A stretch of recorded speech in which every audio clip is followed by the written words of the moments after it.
Sprinting does not cause injury. Lack of hydration causes injury. Improper warm-up causes injury.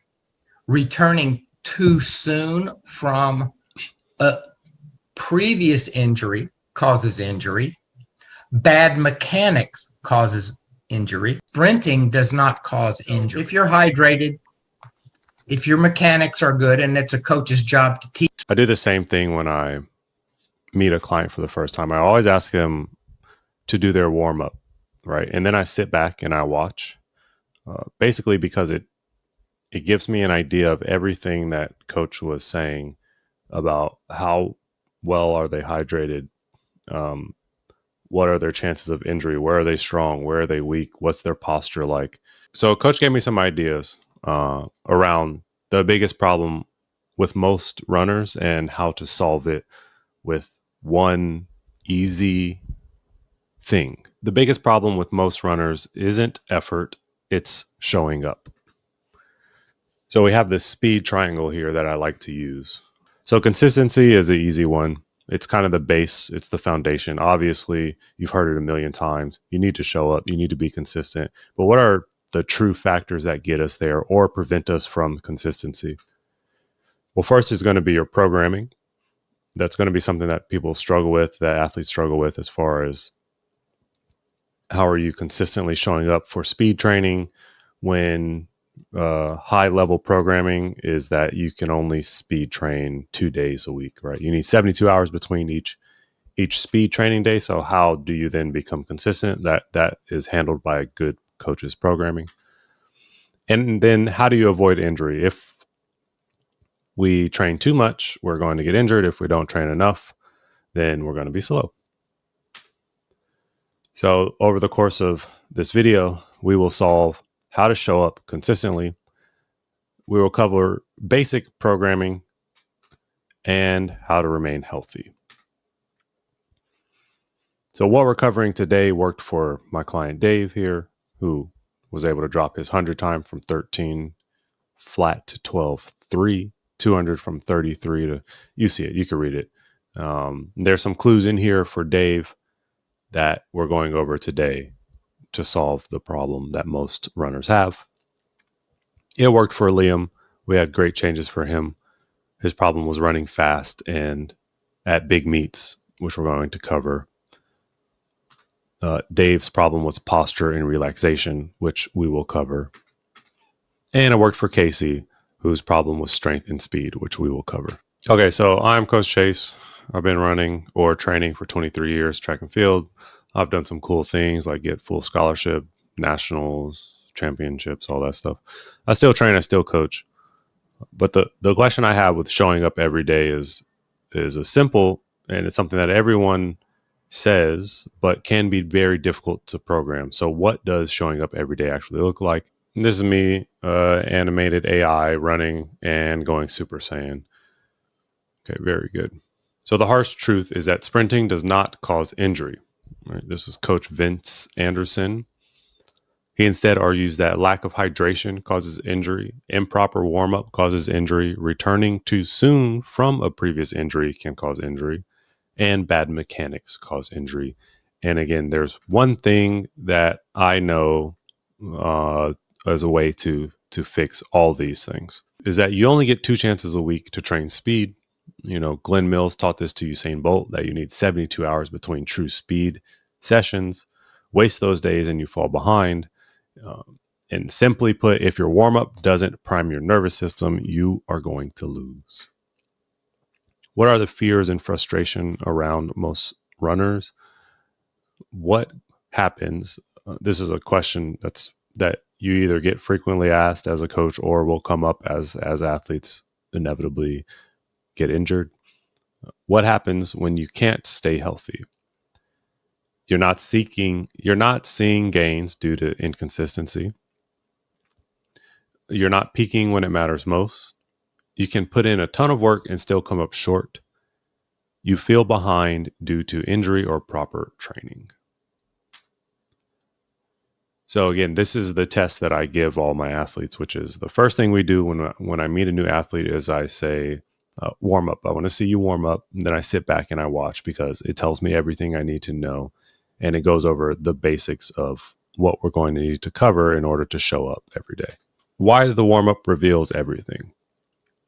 Your warm up is a mirror of your performance mindset and reflects your knowledge or lack thereof of for speed training basics.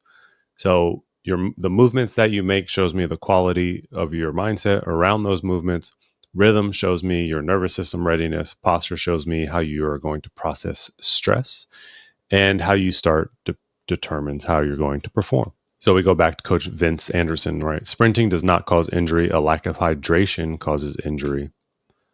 So for hydration, you want about 15 and a half cups of fluid every day. For men, about 11 and a half for women. This is from the Mayo Clinic. Okay, when I say that the warm-up tells me everything I need to know for my athletes, I'm looking at everything as far as what water bottle they have with them. Like, you'd be surprised how many of them do not have a water bottle with them. So I know you haven't been drinking enough water, right? If you need water breaks, if you don't need water breaks, do you have electrolytes with you? Are you eating electrolytes? These kind of things are going to take care of hydration. And again, I can pretty much pick this up from an athlete's warm up about basically what kind of shape they're in and if they're well hydrated. Do they need many water breaks throughout the warm up, or are they good with 1 or 2 water breaks through the warm up? So that covers hydration. Now we're going, what about an improper warm up that causes injury? This is the main crux of the whole argument that I'm presenting today, which is that a proper warm up can solve everything. So how do you warm up is another thing that I'm going to be looking for. Do you simply stretch and you're good to go? That's a red flag. Is your warm up less than? It says greater than. It needs to be less than 20 minutes. That's a red flag. If you don't do multiple buildups, and oftentimes this means buildups in spikes, then that's a red flag. If you want to learn how to warm up more, this is me doing some sort of warm up here that is inside of this package warm up you can download. We went over why lack of hydration causes injury and how to do better around that. We went over how improper warm up causes injury and how you can access that warm up. Returning too soon from a previous injury. So again, your warm up is a mirror of your performance mindset and reflects your knowledge or lack thereof of speed training basics. So when you come back from an injury, the warm up is going to tell you everything you need to know about your readiness, because there's a blurry line between when you're able to come back fully and when you're not. Because for track, for sprinting, for jumping, for a lot of track and field related things, you're going to feel okay at 85%, but it's when you try to tap into that 100% speed that you realize, oh, okay, like not only am I not ready, but then you re-injure yourself. So having a thorough warm-up is really going to test you before you get out there and unleash all your potential onto the track. Not only that, but warm-up is a great way to promote blood flow to injured areas. So it's the best way to promote healing. And again, the best way to assess how ready you are to go. It provides a little baby step. A proper warm-up should be baby steps along the way. And at the end, you should be able to go 100%.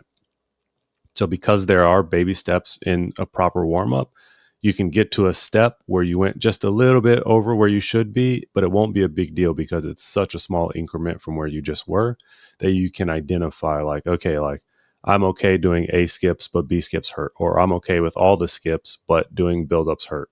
Then you can assess your injury. And finally, bad mechanics will cause injury. So, your warm-up, again, is a mirror for your performance and mindset. It also is going to let me know how much knowledge you have around track and field and what you're sprinting and speed training. Posture is going to show how you process stress. Right, Usain Bolt and Glenn Mills, his coach, worked together to help him maintain better posture under pressure, because poor posture will not only slow you down, but it will lead to injury. Your warm-up should prime your body for perfect posture, meaning that a lot of the drills you're doing should be with perfect posture, or in the effort to maintain perfect posture. it should also train a balanced mechanics. That means stride length and stride frequency should be primed to be working together rather than opposing forces. So if you don't do stride lengthening and stride frequency things inside your warm up, it's not good enough. The pro tip is to slow down and perfect your posture before you go fast. And this happens in your warm up every day, and it should be drilled. And you should not try to break world records inside of your drills. Instead, you should be trying to perfect your posture. And the harsh truth is that you only get 2 chances a week to train speed. As we know from Glenn Mills and Usain Bolt, you need 72 hours between true speed sessions. So for many of the days, you're not training speed. So what does that mean about your preparation and how you're going to get better? Well, you need balanced structure. You need daily speed work and you need structured speed work, right? You can't sprint all out every day, but you must train speed every day. So the way that you get around this is with daily drills. You want to microdose your speed training, right? So you want to continue to always work on your neurological side of speed, because we know that the brain forms grooves that are going to be associated with speed training, and whether that's with bad form or good form, these grooves are going to form patterns. So you want to microdose your coordination, your reflexes and rhythm, your sprint posture, and your CNS activation. And that is no small feat to do every day, which is why a nice warm up is something that can be done, that should be done, that must be incorporated into your day. And then on this side of speed days that you're going to have every 72 hours, right? You want max velocity sprints, acceleration work, plyometric work, full recovery. And this whole package will get better depending on what the daily drills you are doing. So that's the solution to a lot of those problems, is if you fix your warm-up, you will unlock your speed. I made this for athletes tired of guessing. It's going to take more than 15 minutes, but its daily sequences prove to prime your body and your brain. Master the warm-up. If you can perfect your warm-up, you're already ahead of 99% of athletes. I'm telling you this from experience on athletes that I coach. I'm not sure that I've met with one athlete who has had a high functioning, high performing warm up. So the warm up that I've created to help you out, there's many ways to do it. Actually, Noah Lyles has a great couple of videos on this, but the warm up that I've developed is based on my own experiences over 23 years of running in college and beyond. So, okay, athlete coaches. So these videos are reviewed from one of my athletes, Satchel. I said here, I responded already. The biggest change I see is relaxation and efficiency while sprinting. Efficiency is a major key that gets overlooked. So Satchel's problem was that he was very tight and tense, and he wasn't fully utilizing his stride.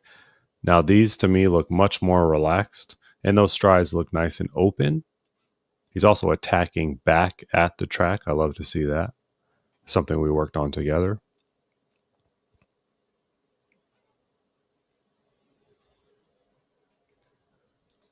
Now, right here, the one thing I will say for Satchel, I will include into his coach's critique, is that he's leaning back, and I believe that actually looks good. But he begins leaning back about here, right? What I believe is happening is the more that he's upright running, that's not horrible, the more he's trying to pick his knees up. And so for Satchel, he needs to do some core work probably and learn how to not lean back. Go forward with his shoulders rather than back. Okay, so now we have David. Let's see what David.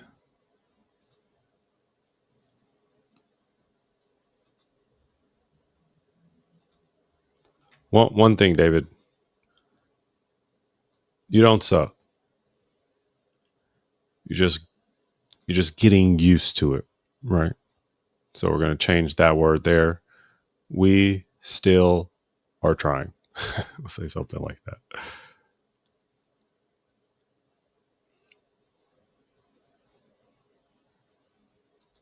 Dave, I'm quite impressed with your upright running. Your start needs work. Your arms also need work, but that's a nice stride.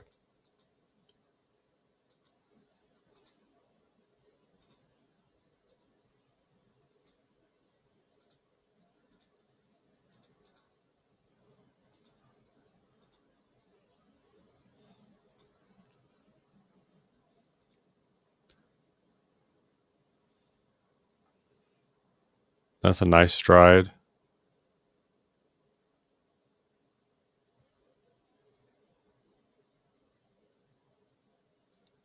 I would say you're not quite as active attacking the ground as I'd like to see. I like to see you really grab the track here. So your foot's just kind of falling down. It is striking underneath you. I like that you have full cycles. That's quite nice. Keep that going. But when you go to strike the ground, I want you to pull the track back, right? Engage the track with your hamstring on the way down. And actually, it starts from way back here. So I said I don't like your start as much as I like your upright sprinting, and this is why.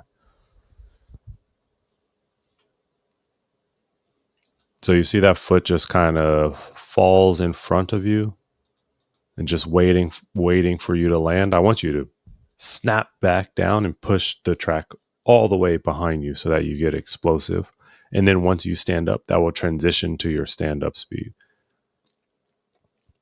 But this is actually great posture. And you're striking underneath you. And you're staying tall through all these movements. That's all working for you. The arms just look like they're there. They don't look like they're actually aiding you in your sprinting.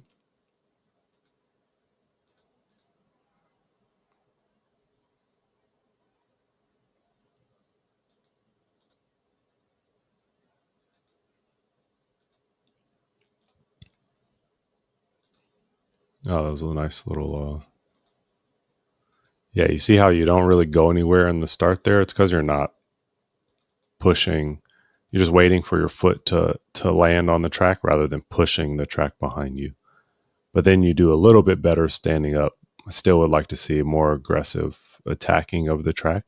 I think you need like sled pulls. I think you need hill work and some plyometrics, some bounds. And David, I think you actually have access to the Speed Lab training. I would look at the plyometric series in there, and I would incorporate some of those.